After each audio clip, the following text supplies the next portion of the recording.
I'm Sophia Reynolds, 22 years old, and today's valedictorian. I've spent 4 years pulling all-nighters maintaining a perfect GPA and working 2 jobs to pay for my biomedical engineering degree. This morning should have been perfect. Instead, I'm staring at my phone reading the text from my parents. Sorry, honey, we're too tired from the business trip. Won't make it today. My stomach drops as I keep scrolling through Instagram only to freeze at the fresh post from my mother. There they are smiling with my sister Victoria's champagne glasses raised at some fancy spa. Relaxation day with our beautiful girl. The caption reads, "Let me know where you're watching from in the comments. Don't forget to like and subscribe to catch the moment when I finally decided I was enough, even without their approval." Growing up in our middle-class suburban home in Grand Rapids, Michigan, I always knew where I stood in the family hierarchy. My parents, David and Elena Reynolds, never bothered to hide their preference for my older sister, Victoria. Our house wasn't particularly large, a modest 4-bedroom colonial with fading blue paint and a creaking porch swing where I spent countless hours reading alone while inside. My parents fawned over whatever new achievement Victoria had accomplished. The first memory I have of realizing I was second best came on my 7th birthday. My parents had promised a small party at the local skating rink. I'd invited 5 friends and was beyond excited. The morning of my birthday, Victoria, then 12, announced she'd been invited to an impromptu audition for a local commercial. Just like that, my birthday plans evaporated. "We'll celebrate next weekend, Sophia," my father said, barely looking at my devastated face as he grabbed the car keys. They never rescheduled. This pattern repeated throughout my childhood. My straight A report card would be glanced at and placed on the refrigerator, only to be covered by Victoria's B- artwork the very same day. When I won the regional science fair in 8th grade, my parents couldn't attend because Victoria had a minor role in the school play. "You understand, right? Sophia, your sister needs our support. You're so independent anyway," my mother would say, as if my self-sufficiency was a reason to neglect me rather than a skill I developed out of necessity. Victoria fit the mold my parents valued. She was conventionally beautiful, with her perfect blonde hair and bright blue eyes that matched our mother's. She was sociable and popular, always surrounded by friends and admirers. She pursued fashion design, which delighted our mother, who had once harbored similar ambitions. They'd spend weekends shopping together, giggling over coffee, sharing the bond I desperately craved. I was different from the start. My dark auburn hair and serious green eyes marked me as the odd one out physically. While not unattractive, I lacked Victoria's effortless beauty and social grace. I found solace in books and laboratories, developing a passion for understanding how things worked. By high school, I had set my sights on biomedical engineering. Fascinated by the potential to develop technologies that could save lives, my academic focus became my identity, and I hoped my ticket to finally earning my parents' approval. I studied relentlessly, staying up until 3 in the morning to ensure every assignment was perfect. I joined every academic club, volunteered at the hospital, and worked part-time at the local pharmacy to build my resume. The exhaustion was worth it, I thought, if it would finally make them see me. Junior year of high school, I was named a National Merit Scholar finalist. The ceremony was on a Thursday evening. I reminded my parents weeks in advance, even marking it on the kitchen calendar. That evening, I sat alone in the school auditorium watching other finalists receive hugs and flowers from their proud families. My parents had taken Victoria shopping for her prom dress despite having 6 more weeks until the event. When I arrived home clutching my certificate, my mother said, "Oh, was that tonight?" "I'm sorry, honey, but you know how important prom is to your sister." I stopped expecting them to show up after that, but I never stopped hoping they would. Each achievement became another attempt to prove my worth. Each disappointment hardened something inside me, but still I persisted, clinging to the childish belief that if I just accomplished enough, they would finally love me as much as they loved Victoria. When my acceptance letter to the prestigious Johns Hopkins medical program arrived senior year of college, I drove 2 hours home to share the news in person. I'd been selected from thousands of applicants with a partial scholarship that recognized my research on synthetic tissue regeneration. I imagined celebration, perhaps even tears of pride. Instead, I was greeted with distracted congratulations. That's nice, sweetie," my father said, eyes never leaving the television. My mother at least hugged me, but quickly turned the conversation to Victoria's new boyfriend, a promising young man from an excellent family. The acceptance letter was tucked into my purse, my excitement deflated like a punctured balloon. I drove back to campus that same night, stopping once to cry at a rest area, before pulling myself together and continuing on. That's when I truly accepted that nothing would ever be enough. No achievement would ever make them see me the way they saw Victoria. But by then, graduation was approaching, and I had one final chance to make them proud. I had been named valedictorian, the highest academic honor. Surely they would attend this milestone. Surely this time would be different.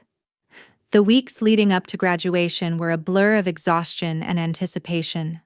As valedictorian, I was responsible for delivering a speech that would inspire my classmates and honor our collective achievements. I spent countless late nights at my small desk in my off-campus apartment, surrounded by crumpled drafts, as I tried to craft the perfect message. Between finalizing research papers, completing final exams, and preparing to move for my medical program, sleep became a luxury I couldn't afford. Despite years of disappointment, I couldn't help but hope that my graduation would finally be the moment my parents would show up fully, both physically and emotionally. 2 weeks before the ceremony, I called home specifically to confirm their attendance. "Of course we'll be there. Sophia?" My mother said, her voice distracted as I heard her shuffling papers in the background. "We wouldn't miss our daughter's graduation." "I'm speaking as valedictorian," I added, unable to keep the pride from my voice. "They only choose one student from the entire graduating class." "That's wonderful, honey," she replied, sounding marginally more interested. "Your father and I will be in the 4th row, right where you can see us." That promise sustained me through the grueling final days of the semester. I pictured their faces as I practiced my speech in front of the bathroom mirror, imagining my father's rare smile and my mother's approving nod. After 22 years of trying to earn their attention, this would be my moment of vindication. The speech I had written was full of gratitude and optimism, with a special acknowledgement of the parents who had supported us all through our educational journeys. Dr. Harlan, my research advisor and mentor, offered invaluable feedback on my drafts. A brilliant woman in her 50s with silver-streaked hair and kind eyes behind practical glasses, she had become the supportive adult figure I lacked at home. "This is excellent work, Sophia," she said during our final review session. "But I wonder if it's truly your voice. It feels like you're writing what you think should be said, rather than what you want to say." I considered her words carefully. "I want to make everyone proud," I admitted. Dr. Harlan studied me with her perceptive gaze. "The most powerful speeches come from a place of authenticity. Perhaps consider what message you truly want to leave with your peers." I nodded but kept the original draft. It was safer that way, less vulnerable. I couldn't risk ruining the perfect moment I had constructed in my imagination, where my parents would finally look at me with the same adoration they reserved for Victoria. The day before graduation, I picked up my carefully selected dress from the dry cleaners, a professional navy blue sheath that made me look older and more accomplished. I visited the salon for the first time in months, splurging on a styling I couldn't really afford. I organized my note cards, packed my cap and gown, and laid everything out meticulously for the following morning. My best friend Olivia called that evening as I was reviewing my speech one final time. "You ready for tomorrow, superstar?" she asked, her voice warm and excited. Olivia had been my roommate sophomore year, and she understood my family dynamic better than anyone.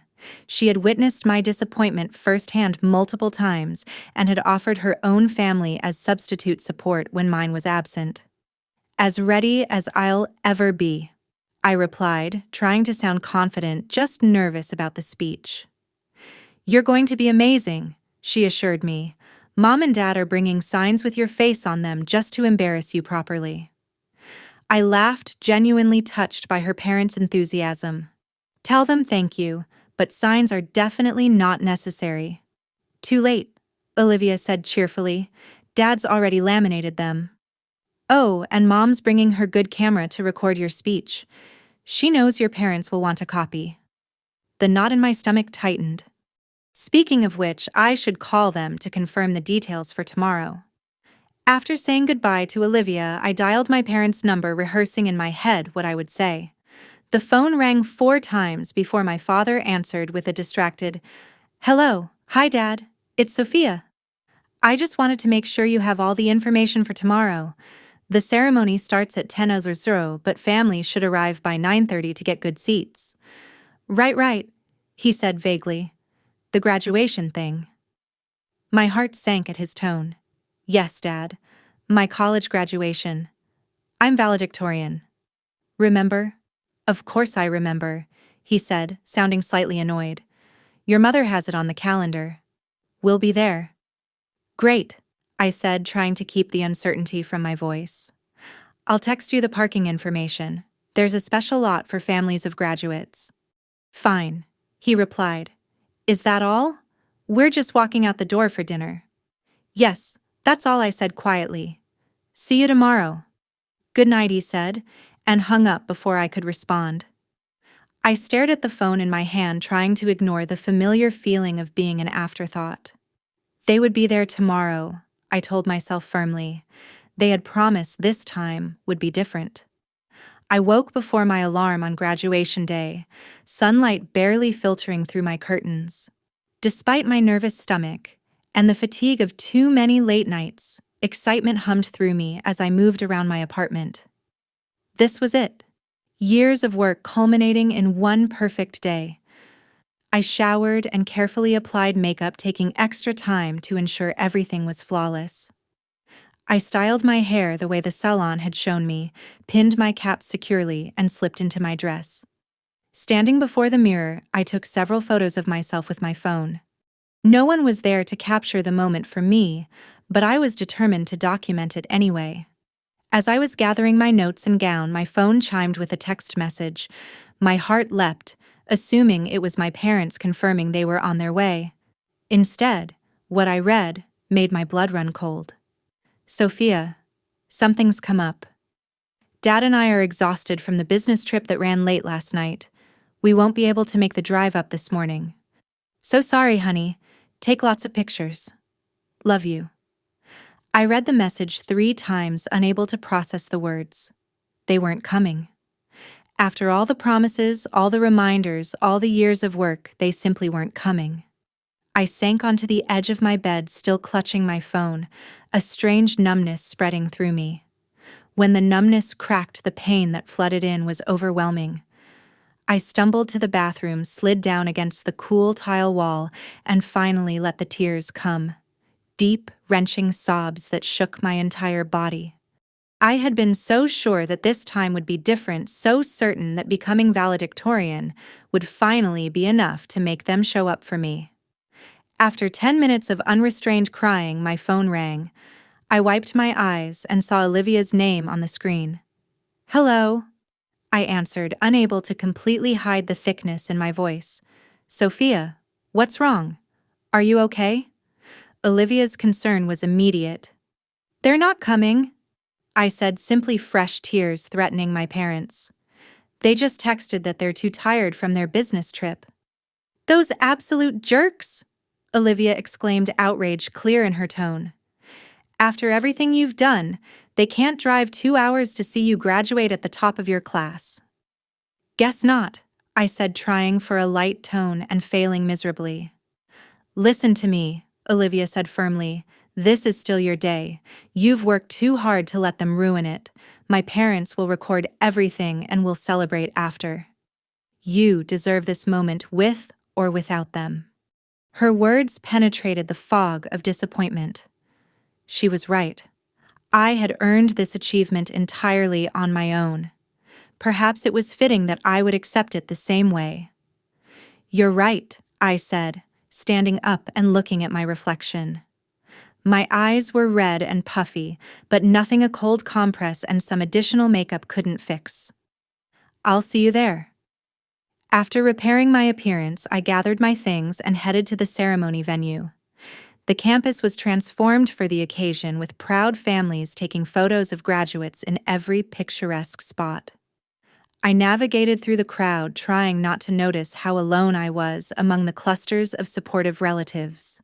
In the preparation area, I joined my fellow graduates, accepting congratulations and exchanging nervous smiles. As we waited, I absently scrolled through social media on my phone, a habit born of anxiety. That's when I saw it. Posted just 20 minutes ago, a photo of my parents with Victoria, all three smiling broadly at an upscale spa. My mother's caption read, "Much needed relaxation day with our beautiful girl. Nothing more important than family time." The betrayal hit me like a physical blow. They weren't too tired. They weren't recovering from a business trip. They had chosen deliberately and consciously to spend the day pampering my sister instead of witnessing the culmination of my academic career. For a moment, I couldn't breathe. The naked truth of their preference had never been so blatantly displayed. All these years, I had made excuses for them, telling myself they were busy or distracted, or simply didn't understand the importance of my achievements. Now there was no more room for denial. They understood perfectly well. They just didn't care. As the initial shock faded, something shifted inside me. The hurt remained a deep ache in my chest. But alongside it rose a new emotion: anger. Pure, clarifying anger that burned away the fog of perpetual disappointment I had lived in for as long as I could remember. In that moment, sitting among my peers as we prepared to celebrate our achievements, I made a decision. I pulled out my carefully prepared speech, the one designed to make my absent parents proud, and I began to revise it. The words flowed easily now, honest and raw, in a way they hadn't been before. By the time we were called to line up for the processional, I had a completely different speech in my hands, one that spoke my truth, rather than seeking approval I would never receive. As I took my place at the front of the line, I felt strangely calm. Today would still be a turning point, just not the one I had imagined. Instead of finally earning my parents' love, I would finally stop trying. The graduation ceremony proceeded with all the pomp and tradition such occasions demand. We filed into the grand auditorium to the sounds of pomp and circumstance, took our seats in neat rows, and settled in for the series of speeches from university officials. Throughout it all, I sat with perfect posture, my revised speech clutched in my hands, occasionally scanning the audience, even though I knew my parents weren't there. I did spot Olivia and her family seated prominently with their promise signs and camera ready. Her mother gave me an encouraging thumbs up when our eyes met, and despite everything, I felt a surge of gratitude for their unwavering support. As the university president approached the podium to introduce me, my heart began to race. This was the moment I had worked toward for 4 years. Yet it felt entirely different than I had imagined. The president's voice echoed through the auditorium, listing my accomplishments with obvious pride. A perfect GPA, published research, community service leadership positions, and acceptance to Johns Hopkins Medical School. Each achievement represented countless hours of work, all originally fueled by the desperate hope of parental approval. It is my great honor to present this year's valedictorian, Miss Sophia Reynolds, the president concluded, gesturing toward me with an outstretched hand. The applause was enthusiastic as I rose from my seat and made my way to the stage. My legs felt surprisingly steady as I climbed the steps and took my place behind the podium. Looking out at the sea of faces, I saw strangers beaming with pride for their own graduates. I saw professors who had guided me. I saw friends who had supported me. The absence of my parents was a palpable void, but no longer a crushing one. My gaze found Olivia's mother, who was recording as promised. I knew that despite everything, my parents would eventually see this speech. Victoria would show them, or a relative would send the link, curious about their reaction. The knowledge steadied me further. Distinguished faculty, honored guests, and class of 2023, I began, my voice clear and strong. We gather today at a threshold, looking back at who we were when we started this journey, and forward to who we might become. I set aside my prepared notes, the words I had memorized now flowing naturally. The path that brought each of us to this moment is unique. Some of us were carried here on the shoulders of unwavering support. Others had to forge our own way, learning early that achievement is often a solitary journey. I paused, making eye contact with various members of the audience.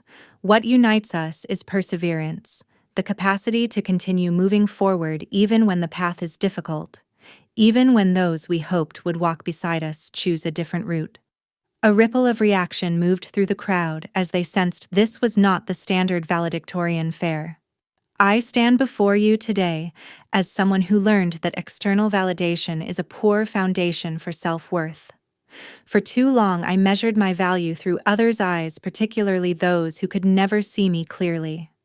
My voice grew stronger, emotion lending it resonance rather than weakness. Today, I celebrate not just what I've accomplished, but who I've become in the process. Someone who no longer needs permission to recognize her own worth.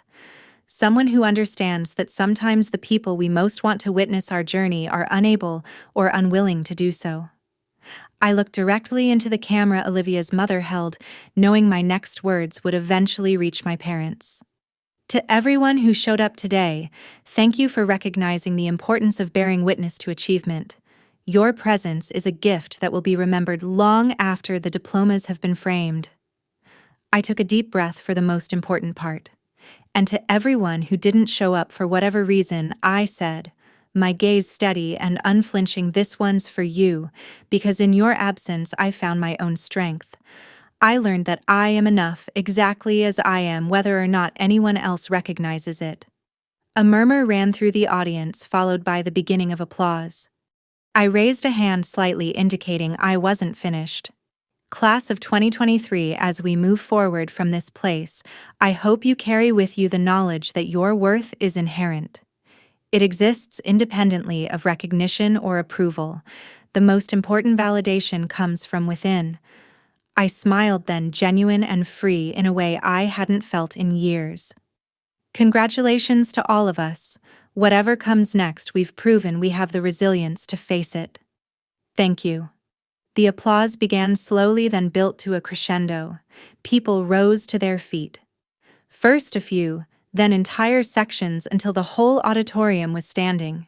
The ovation continued as I made my way back to my seat, professors nodding approvingly, fellow graduates reaching to touch my arm or shoulder as I passed. In that moment, I felt a shift within myself, fundamental and irrevocable. For the first time in my life, I wasn't performing for an audience that would never appreciate the show.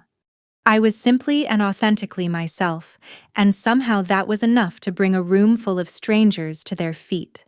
As I sat down, a profound sense of peace settled over me. Whatever happened next with my family, I had claimed this moment for myself, and no one could take that away. The ceremony concluded with the traditional tossing of caps and an explosion of cheers.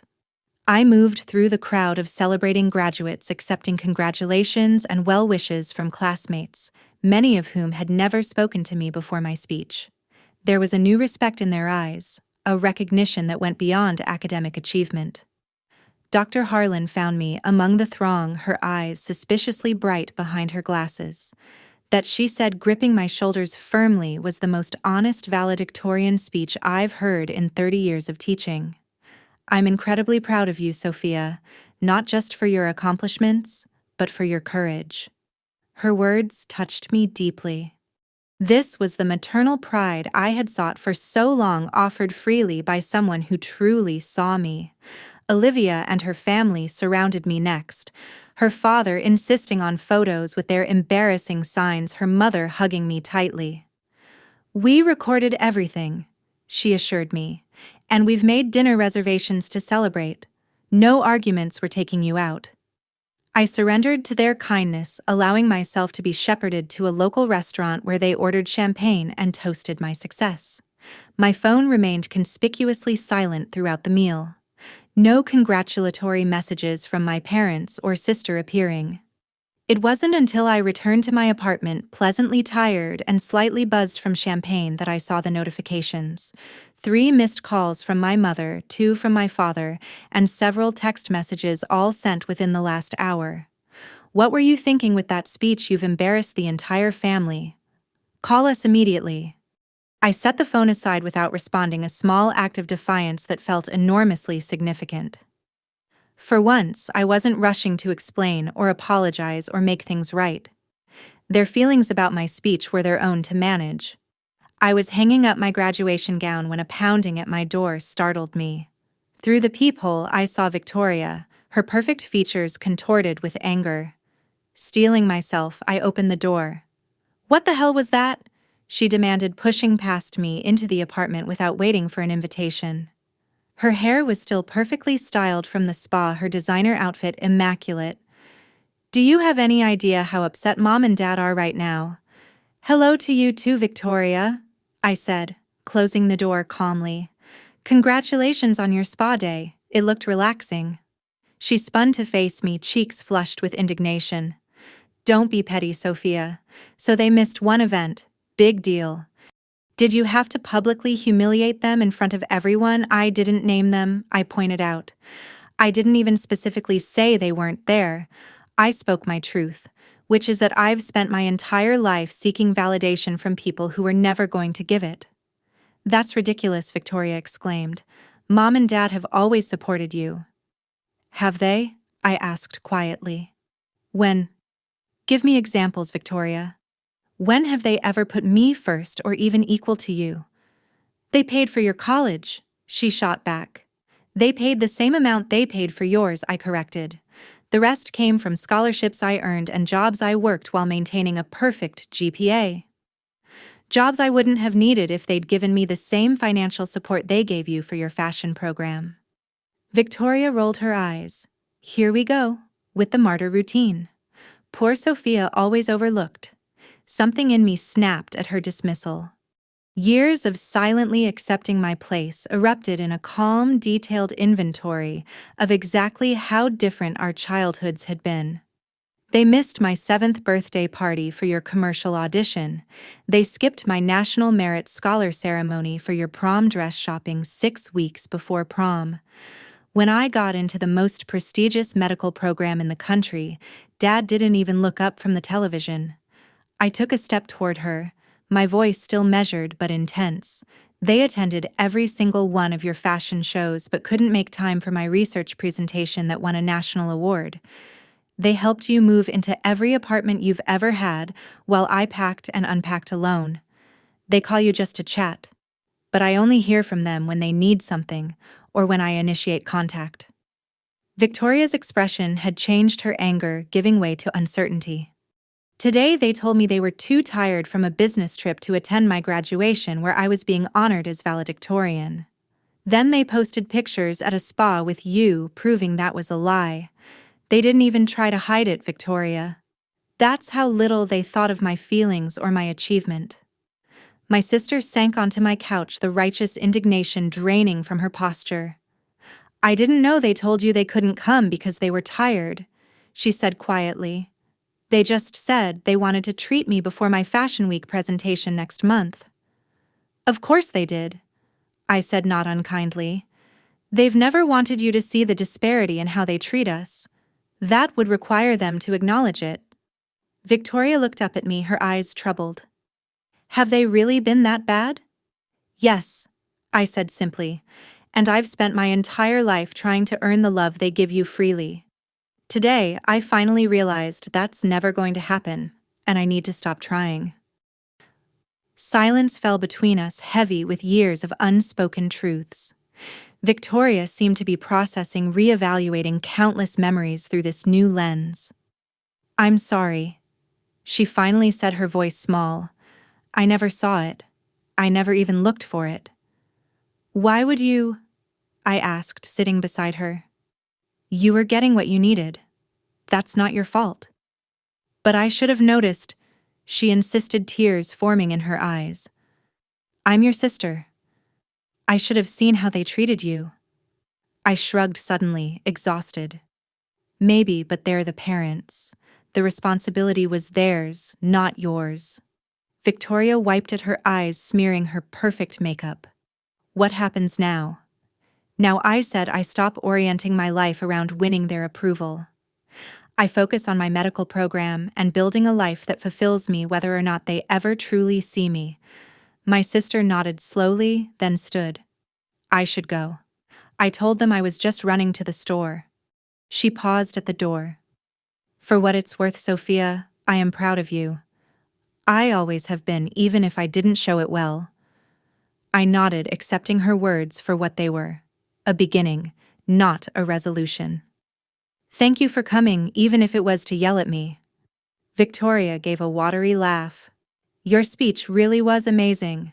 Brutally honest, but amazing. After she left, I stood in the center of my apartment, surrounded by the trappings of my achievement, my honors cords, my graduation cap, the framed acceptance letter to Johns Hopkins.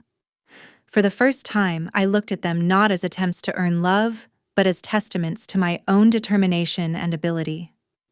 They were enough. I was enough. And that realization, painful as its birth had been, felt like true freedom. The days following graduation were a storm of emotional turbulence. My parents' calls and messages continued growing, increasingly demanding when I didn't immediately respond. When I finally answered my mother's call 3 days after the ceremony, her voice was tight with controlled anger. We need to discuss your behavior at graduation, she said without preamble.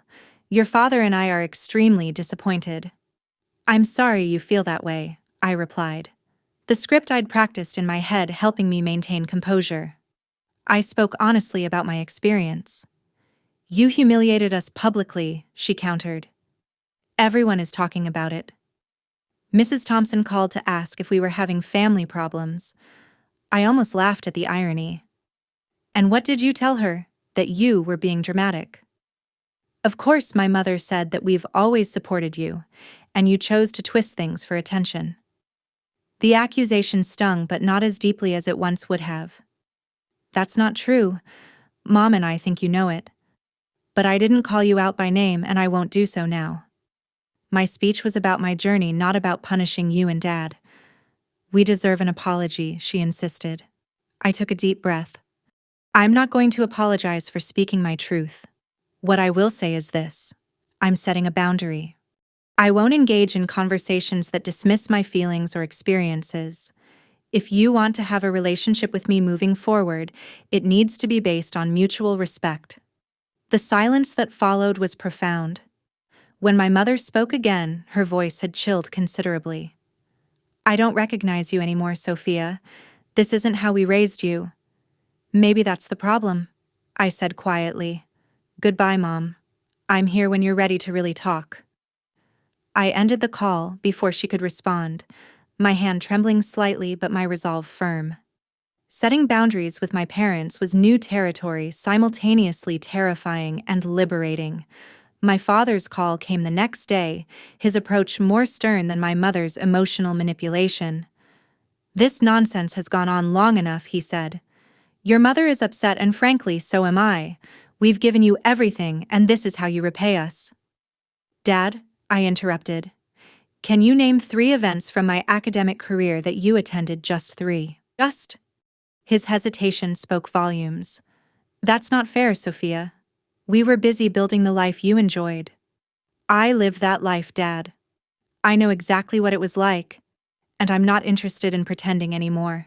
Either we can build a healthier relationship moving forward, or we can take some space while you decide if you're willing to acknowledge the reality of our family dynamic. My father's response was to hang up. a reaction that would have devastated me months earlier, but now only confirmed I was making the right choice.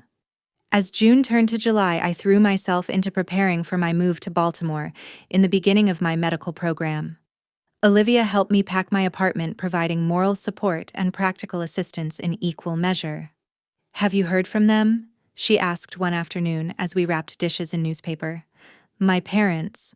"Not directly," I replied. "Victoria texts occasionally. I think she's trying to process everything. She mentioned they're telling relatives I'm going through a phase and that they're giving me space to mature."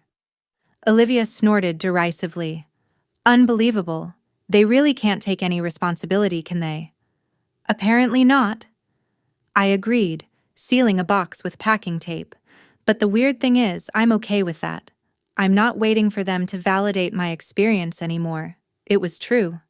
Each day that passed without seeking their approval felt like shedding a layer of constriction I hadn't even realized was there. I slept better.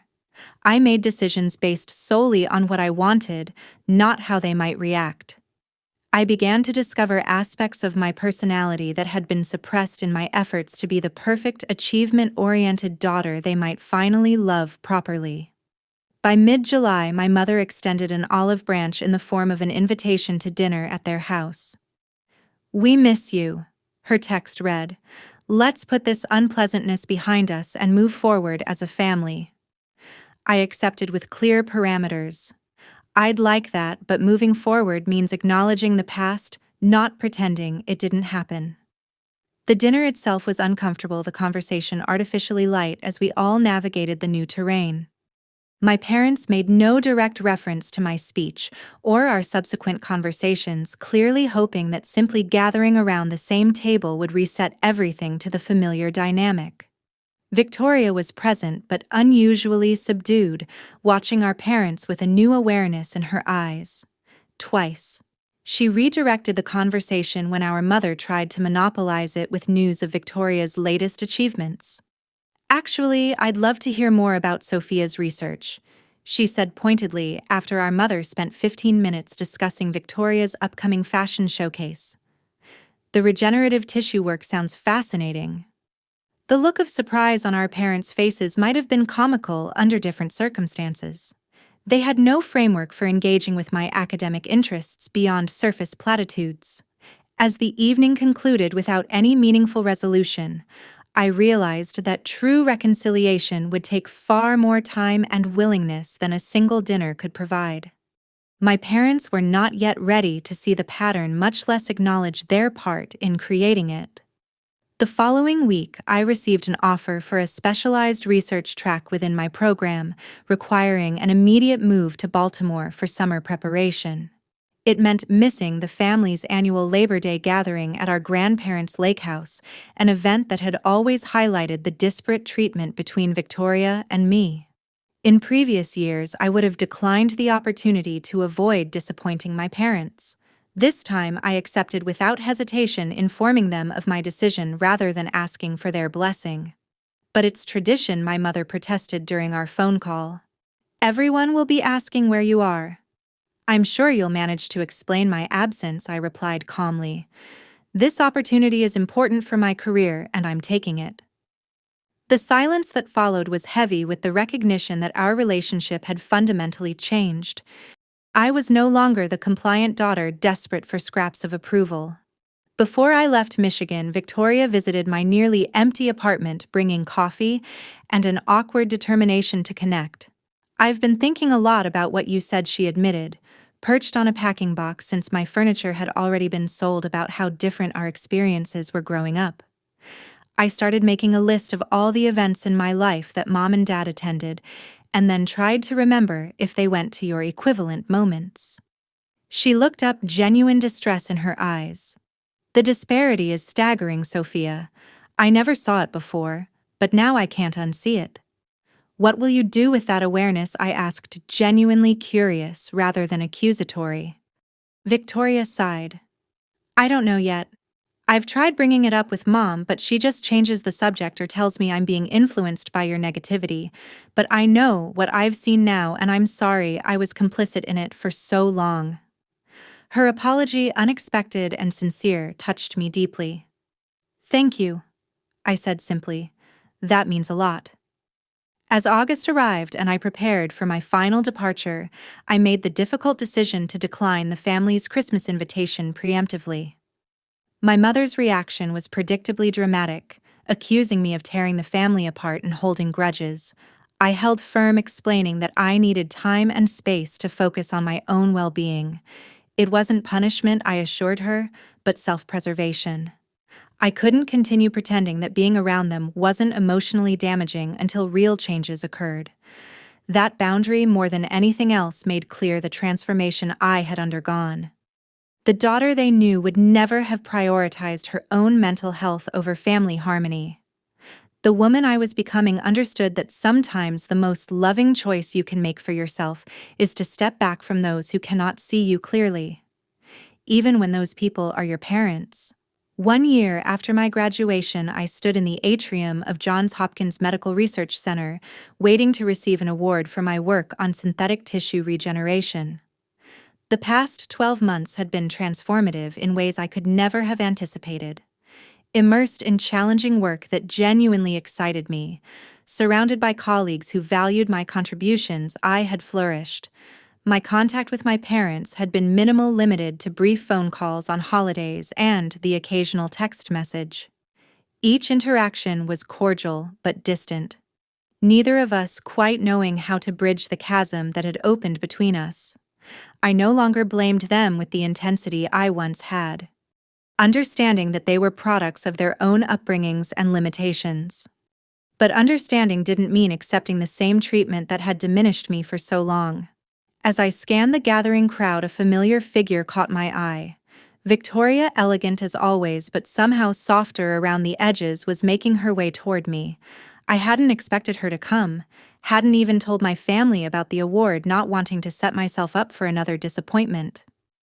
"Surprise?" she said, smiling uncertainly as she reached me. "Dr. Harlan contacted me. Hope that's okay." "Of course," I replied, genuinely pleased to see her. "But Baltimore is a long way from Michigan just for an afternoon ceremony." Victoria shrugged. "My little sister is receiving a prestigious award. Where else would I be?" The simple statement, so different from anything I would have heard from her a year ago, brought unexpected tears to my eyes. We had spoken regularly over the past year, our relationship evolving into something more balanced and authentic. But this gesture spoke volumes. After the ceremony, we sat in a quiet corner of the reception, catching up on the months since we'd last seen each other in person. "I've been in therapy," Victoria confided, turning her water glass between her fingers, trying to understand the family dynamics better and my role in them. "That's brave," I said sincerely. "How's it going?" "Painful," she admitted with a wry smile. "But necessary. I've learned a lot about myself and about Mom and Dad, about how they recreated patterns from their own childhoods without even realizing it." I nodded, having come to similar conclusions through my own therapy. "And how are things between you and them different?" Victoria said thoughtfully. "I've been setting boundaries too, calling them out when they try to put you down or dismiss your achievements. It hasn't made me popular." I squeezed her hand deeply, moved by her willingness to advocate for me in my absence. "Thank you for that. It can't be easy." "It's not," she agreed. "But it's right. And surprisingly, I think it's making a difference." They've started to reflect a little, especially Dad. He asked me last month if I thought they had favored me growing up. The revelation startled me. "What did you say?" "The truth," Victoria replied simply. "That they absolutely did, consistently and significantly. That they gave me emotional support and attention they withheld from you. That they celebrated my minor achievements while ignoring your major ones." I let out a breath I hadn't realized I was holding. "And his reaction?" "He was quiet for a long time," she said. "Then he said something that surprised me. 'I think we owe your sister an apology.'" The words hit me with unexpected force. After a lifetime of having my experiences minimized or denied, the simple acknowledgement was powerful. "Do you think he meant it?" "I do." Victoria nodded. Whether mom's on the same page, I'm less sure, but they've been having their own conversations, and I think they miss you in their way. 2 weeks later, I received an email from my father, a lengthy, reflective message that must have taken considerable effort to compose. He wrote of his own childhood with critical, withholding parents, and how he had unconsciously sought validation through Victoria, who reminded him of himself. He acknowledged specific instances when he had failed me, moments I had mentioned in conversations with Victoria that she had clearly relayed. "None of this excuses the pain we caused you," he wrote toward the end. "But I hope it helps you understand that it wasn't because you were unworthy of our love and attention. The failure was ours, not yours. If you're willing, I would like the chance to build a healthier relationship with my remarkable younger daughter." My mother's journey to acknowledgement took longer. It wasn't until 3 months after my father's email that she called me, her voice uncharacteristically vulnerable. "I saw a video of you presenting your research," she said. "You were so poised, so articulate. All these brilliant people listening intently to my daughter, and I realized I know almost nothing about this work that's clearly your passion." "It's not too late to learn," I offered cautiously. "I'd like that," she said, "if you're willing to teach me." These tentative steps toward reconciliation were neither quick nor perfect. There were still misunderstandings, moments when old patterns threatened to reassert themselves. But there was also genuine effort on all sides, a willingness to build something new from the ashes of what had been broken. I approached this renewed relationship with cautious optimism, no longer defining myself by their approval, but open to the possibility of a connection based on mutual respect rather than conditional love. My worth was no longer tied to their recognition of it, a hard-won freedom that had transformed every aspect of my life. In my second year of the medical program, I began mentoring younger students, particularly those struggling with family expectations or lack of support. Their stories often echoed aspects of my own, and I found profound fulfillment in offering the understanding and validation I had so desperately needed at their age. "How did you get through it?" one particularly bright student asked after sharing her own experiences with dismissive parents. "How did you learn to believe in yourself when the people who should have believed in you first didn't?" I considered the question carefully. "I realized that waiting for external validation is giving away your power. Your worth exists independently of anyone's ability to recognize it, even your parents." She nodded slowly, absorbing the words. "But it still hurts." "Yes," I agreed, "it does. That pain doesn't necessarily go away completely, but it stops defining you when you stop trying to earn love that should be freely given." As I spoke the words, I recognized their truth in my own life. The hurt of those early rejections would always be part of my story, but it was no longer the central narrative. I had built a life rich with meaningful work, authentic relationships, and self-acceptance. Not despite my parents' failings, but through the strength those challenges had forced me to develop. The journey from desperate validation seeking to genuine self-worth had been painful, but necessary. In finding my voice that graduation day, speaking truth to an auditorium of strangers, and the camera that would eventually show my parents what they had missed, I had begun the process of becoming fully myself. Today, as I look toward my future in medical research, I no longer make choices based on what might finally earn my parents' approval. Instead, I follow my own curiosity, passion, and values. I maintain boundaries that protect my well-being while remaining open to the evolving relationship with my family. I recognize that their limitations were never a reflection of my worth. What would you do if you were in my position? Have you ever had to set boundaries with family members who couldn't see your true value? Share your thoughts in the comments. And if this story resonated with you, please like, subscribe, and share it with someone who might need to hear that their worth isn't determined by others' recognition. Thank you for listening to my journey, and remember, your value exists whether or not anyone else acknowledges it.